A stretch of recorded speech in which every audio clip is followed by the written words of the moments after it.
launched a campaign, Surakshit Jaye, Prashikshit Jaye, Go Safe, Go Trained, to promote safe and legal migration as well as overseas career prospects, जिसका मकसद है जागरूकता की मशाल जलाना कि सुरक्षित और लीगल चैनल के जरिए अगर कोई एस्पिरेंट जॉब के लिए ओवरसीज ट्रैवल कर रहा है और वो वेल इन्फॉर्म्ड भी है, तो वो बिना किसी जोखिम के सुरक्षित और प्रोडक्टिव रूप से विदेश में रह सकता है।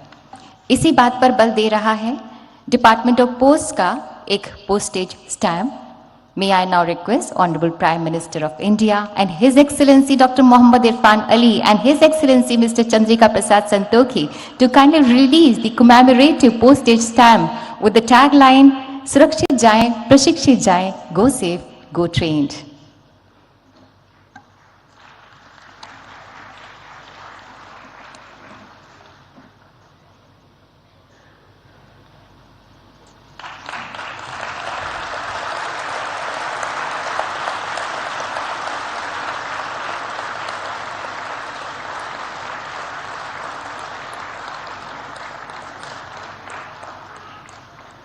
Thank you, sir. Thank you, His Excellencies.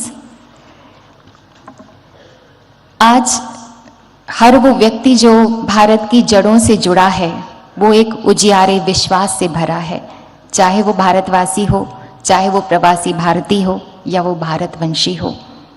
Bharat की आज जो विश्व में धाक और साख है, उससे 21वीं सदी का भारत मानो विश्व मानचित्र पर जगमगाता सा अलग ही नजर आ रहा है और इसका श्रेय माननीय प्रधानमंत्री श्री नरेंद्र मोदी जी को ही जाता है,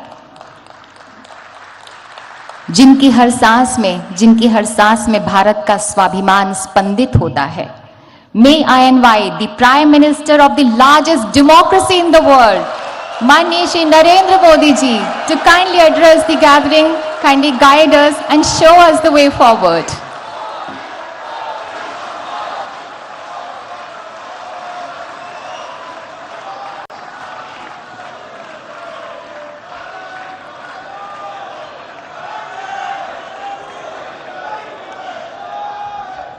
गुयाना के राष्ट्रपति डॉक्टर मोहम्मद इरफान अली जी, सूरीनाम के राष्ट्रपति श्री चंद्रिका प्रसाद संतोखी जी,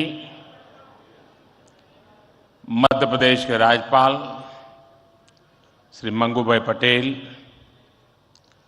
मुख्यमंत्री शिवराज सिंह चौहान, विदेश मंत्री श्री एस जयशंकर जी, मंत्रिमंडल के अन्य सहयोगीगण और प्रवासी भारतीय दिवस सम्मेलन में विश्व भर से पधारे मेरे प्रिय भाइयों और बहनों, आप सभी को 2023 की मंगल कामनाएं। करीब 4 वर्षों के बाद प्रवासी भारतीय दिवस सम्मेलन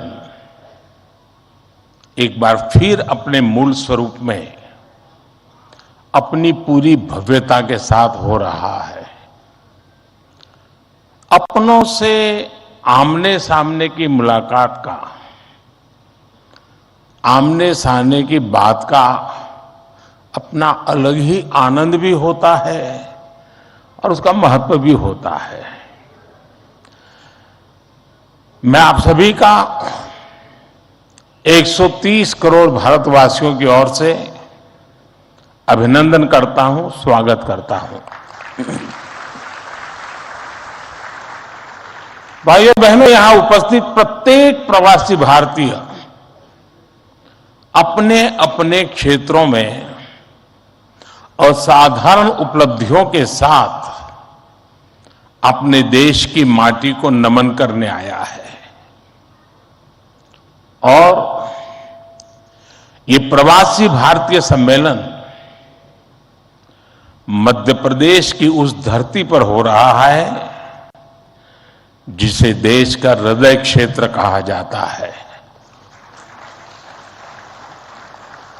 एमपी में मां नर्मदा का जल, यहां के जंगल, आदिवासी परंपरा, यहां का अध्यात्म, ऐसा कितना कुछ है जो आपकी इस यात्रा को अविस्मरणीय बनाएगा। अभी इंदौर एक दौर है। ये वो दौर है जो समय से आगे चलता है, फिर भी विरासत को समेटे रहता है। इंदौर ने स्वच्छता के क्षेत्र में देश में एक अलग पहचान स्थापित की है। खाने पीने के लिए अपन इंदौर, अपन का इंदौर,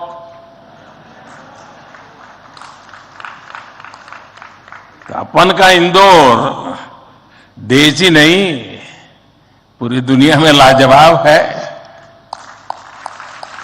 भी इसे देखा, उसके मुंह का पानी नहीं रुका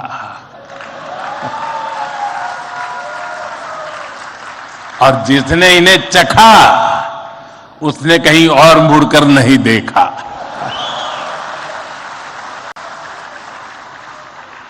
इसी तरह 56 दुकान तो प्रसिद्ध है ही, सराफा भी महत्वपूर्ण है।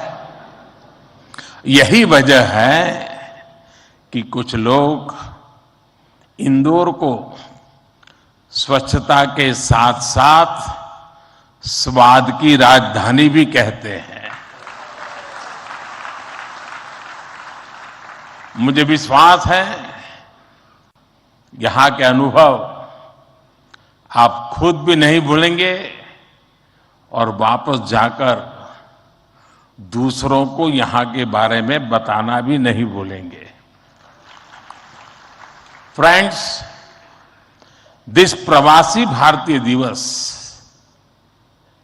is special in many ways. We celebrated 75 years of India's independence just a few months ago.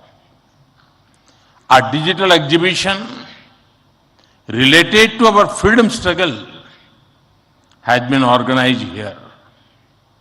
It brings the glorious era in front of you again. Friends, the nation has entered the Amrit Kaal of the next 25 years. Our Pravasi Bharatiyas have significant place in this journey. India's unique global vision and its important role in the global order will be strengthened by you people.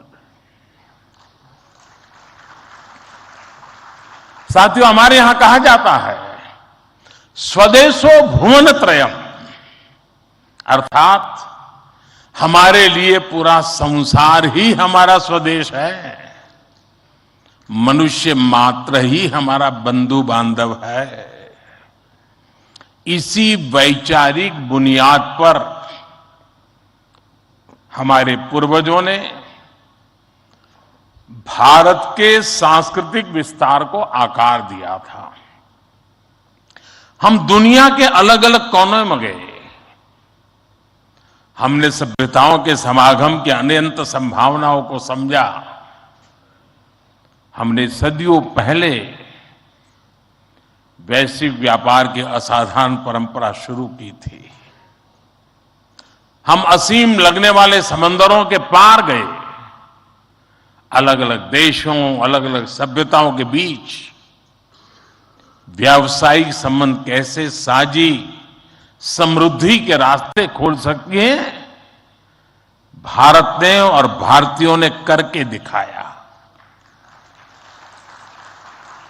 आज अपने करोड़ों प्रवासी भारतीयों को जब हम global map पर देखते हैं तो कई तस्वीरें एक साथ उभरती हैं। दुनिया के इतने अलग अलग देशों में जब भारत के लोग एक कॉमन फैक्टर की तरह दिखते हैं, तो वसुधैव कुटुंबकम की भावना उसके साक्षात दर्शन होते हैं। दुनिया के किसी एक देश में जब भारत के अलग अलग प्रांतों, अलग अलग क्षेत्रों के लोग मिलते हैं, तो एक भारत श्रेष्ठ भारत का सुखद एहसास भी होता है। दुनिया के अलग अलग देशों में जब सबसे शांतिप्रिय, लोकतांत्रिक और अनुशासित नागरिकों की चर्चा होती है, तो मदर ऑफ डेमोक्रेसी होने का भारतीय गौरव अनेक गुना बढ़ जाता है। और जब हमारे इन प्रवासी भारतीयों के योगदान का विश्व आकलन करता है, तो उसे सशक्त और समर्थ भारत, इसकी आवाज सुनाई देती है। इसलिए ही तो मैं आप सभी को, सभी प्रवासी भारतीयों को विदेशी धरती पर भारत का राष्ट्रदूत, ब्रांड एम्बेसडर कहता हूं। सरकारी व्यवस्था में राजदूत होते हैं, भारत की महान विरासत में आप राष्ट्रदूत होते हैं। Friends, your role as India's brand ambassador is diverse. You are brand ambassadors of Make in India. You are brand ambassadors of yoga and Ayurveda. You are also brand ambassadors of India's cottage industries and handicrafts. At the same time, you are also brand ambassadors of India's millets. You would already know that 2023 has been declared by the United Nations as the International Year of Millets. I appeal to you to take some millets products with you while returning. You also have another important role to play in these rapidly changing times. You are the people who will address the world's desire to know more about India. Today, the whole world is waiting and watching India keenly with great interest and curiosity. It is important to understand why I am saying this. साथियों, पिछले कुछ वर्षों में भारत ने विकास की जो गति प्राप्त की है, जो उपलब्धियां हासिल की हैं, वो असाधारण है, अभूतपूर्व है। जब भारत कोविड महामारी के बीच कुछ महीनों में ही स्वदेशी वैक्सीन बना लेता है, जब भारत अपने नागरिकों को 220 करोड़ से ज्यादा वैक्सीन डोज मुफ्त लगाने का रिकॉर्ड बनाता है,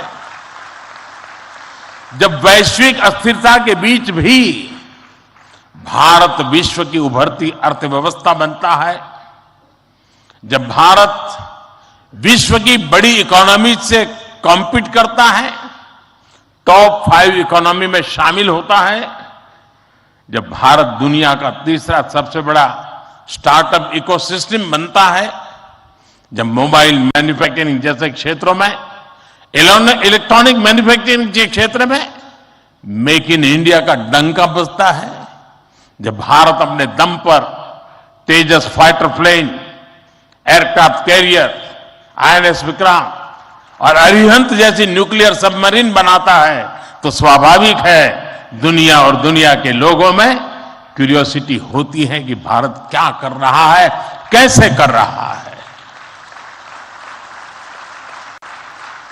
लोग जानना चाहते हैं कि भारत की स्पीड क्या है, स्केल क्या है, भारत का फ्यूचर क्या है।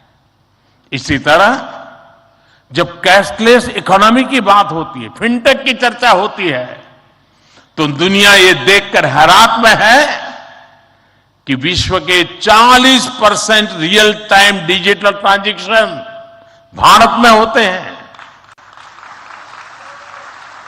जो स्पेस के फ्यूचर की बात होती है तो भारत की चर्चा स्पेस टेक्नोलॉजी के मोस्ट एडवांस देशों में होती है।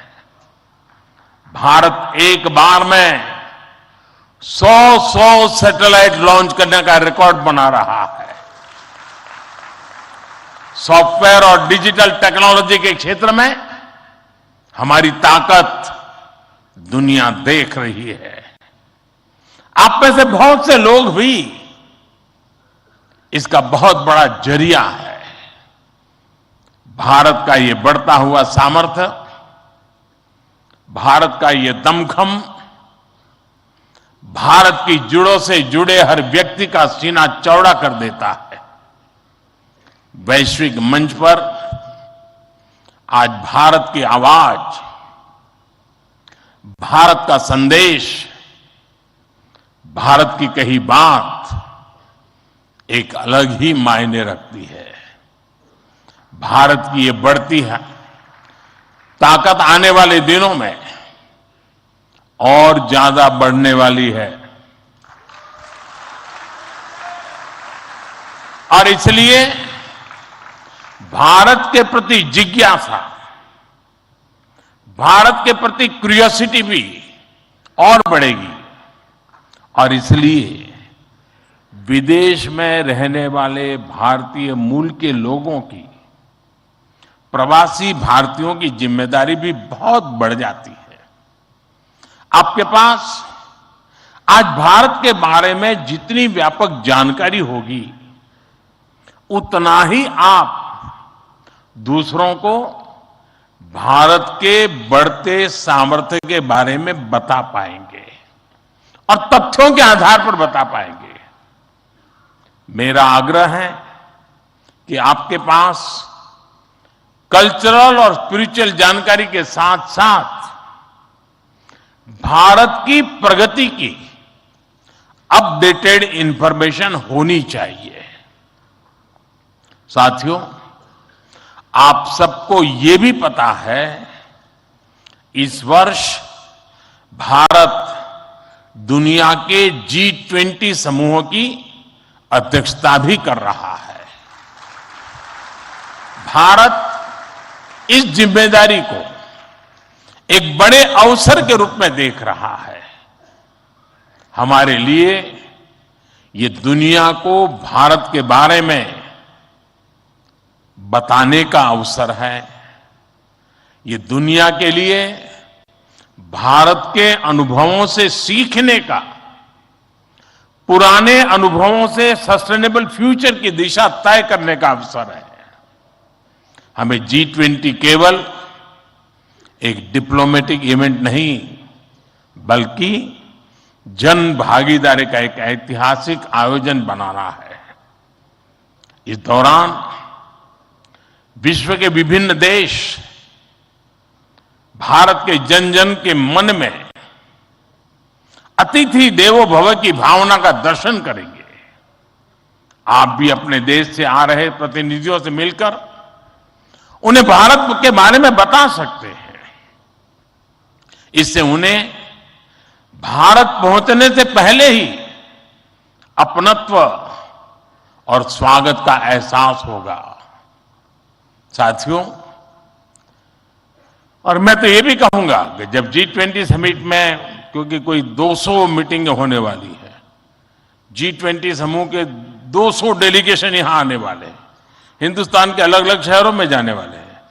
वापस जाने के बाद वहां पर रहने वाले प्रवासी भारतीय उनको बुलाएं, भारत में गए थे तो कैसा रहा, उनके अनुभव सुने। मैं समझता हूं कि उनके साथ हमारे बंधन को और मजबूत करने के लिए अवसर बन जाएगा। साथियों, आज भारत के पास न केवल दुनिया के नॉलेज सेंटर बनने का, बल्कि स्किल कैपिटल बनने का सामर्थ्य भी है। आज भारत के पास सक्षम युवाओं की एक बड़ी तादाद है। हमारे युवाओं के पास स्किल भी है, वैल्यूज भी है और काम करने के लिए जरूरी जज्बा और ईमानदारी भी है। भारत की ये स्किल कैपिटल दुनिया के विकास का इंजन बन सकती है। भारत में उपस्थित युवाओं के साथ ही भारत की प्राथमिकता वो प्रवासी युवा भी हैं जो भारत से जुड़े हैं। हमारे नेक्स्ट जनरेशन युवा जो विदेश में जन्मे हैं, वहीं पले बड़े हैं, हम उन्हें भी अपने भारत को जानने समझने के लिए कई अवसर दे रहे हैं।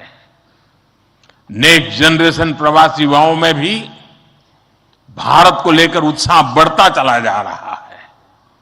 वो अपने माता पिता के देश के बारे में जानना चाहते हैं, अपनी जड़ों से जुड़ना चाहते हैं। ये हम सबकी जिम्मेदारी है कि हम युवाओं को न केवल देश के बारे में गहराई से बताएं, बल्कि उन्हें भारत दिखाएं भी। पारंपरिक बोध और आधुनिक नजर के साथ ये युवा फ्यूचर वर्ल्ड को भारत के बारे में कहीं ज्यादा प्रभावी ढंग से बता पाएंगे। जितनी युवाओं में जिज्ञासा बढ़ेगी, उतना ही भारत से जुड़ा पर्यटन बढ़ेगा, भारत से जुड़ी रिसर्च बढ़ेगी, भारत का गौरव बढ़ेगा। ये युवा भारत के विभिन्न पर्वों के दौरान, प्रसिद्ध मेलों के दौरान आ सकते हैं या फिर बुद्ध सर्किट, रामायण सर्किट का लाभ उठा सकते हैं। वो आजादी के अमृत महोत्सव के तहत हो रहे कार्यक्रमों में भी जुड़ सकते हैं। साथियों, मेरा एक और सुझाव है। कई देशों में भारत से प्रवासी कई सदियों से जाकर बसे हैं। भारतीय प्रवासियों ने वहां के राष्ट्र के निर्माण में अपने असाधारण योगदान दिए हैं। हमें इनकी लाइफ, उनके स्ट्रगल्स और उनके अचीवमेंट्स को डॉक्यूमेंट करना चाहिए। हमारे कई बुजुर्गों के पास उस जमाने की कई मेमोरीज होगी। मेरा आग्रह है कि यूनिवर्सिटी के माध्यम से हर देश में हमारे डायस्पोरा के हिस्ट्री पर ऑडियो, वीडियो या लिखित डॉक्यूमेंटेशन के प्रयास किए जाएं।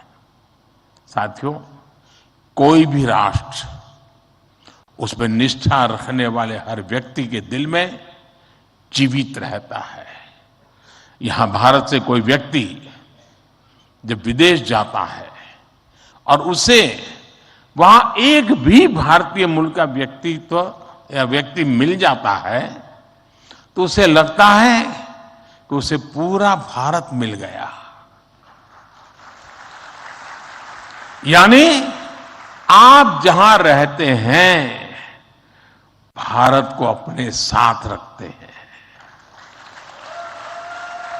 बीते 8 वर्षों में देश ने अपने डायस्पोरा को ताकत देने के लिए हर संभव प्रयास किया है। आज भारत का ये कमिटमेंट है कि आप दुनिया में कहीं भी रहेंगे, देश आपके हितों और अपेक्षाओं के लिए आपके साथ रहेगा। मैं गयाना के राष्ट्रपति जी और सूरीनाम के राष्ट्रपति जी का भी हृदय से आभार व्यक्त करता हूं, अभिनंदन करता हूं कि इस महत्वपूर्ण समारोह के लिए उन्होंने समय निकाला और उन्होंने जितनी बातें आज हमारे सामने रखी है, वे वाकई बहुत उपयोगी हैं। और मैं उनको विश्वास दिलाता हूं कि जिन सुझावों को उन्होंने रखा है, उस पर भारत जरूर खरा उतरेगा। मैं गयाना जी के राष्ट्रपति जी का भी बहुत आभारी हूं कि उन्होंने आज काफी पुरानी यादें साझा की, क्योंकि जब मैं गयाना गया तो मैं कुछ भी नहीं था, मुख्यमंत्री भी नहीं था, और तब का नाता उन्होंने याद करके निकाला। मैं उनका बहुत बहुत आभारी हूं। मैं फिर एक बार आप सभी प्रवासी भारतीय दिवस के लिए इस समारोह में आए, बीच के गैप के बाद मिलने का मौका मिला है।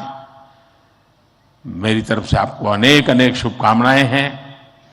बहुत लोगों से मिलना होगा, बहुत लोग चीजें जानने को मिलेगी, जिसे लेकर के, उन स्मृतियों को लेकर के फिर अपने कार्य क्षेत्र में लौटेंगे, अपने रिस्पेक्टिव कंट्री में जाएंगे। मुझे विश्वास है कि भारत के साथ जुड़ाव का एक नया युग शुरू होगा। मेरी आपको बहुत बहुत शुभकामनाएं। धन्यवाद।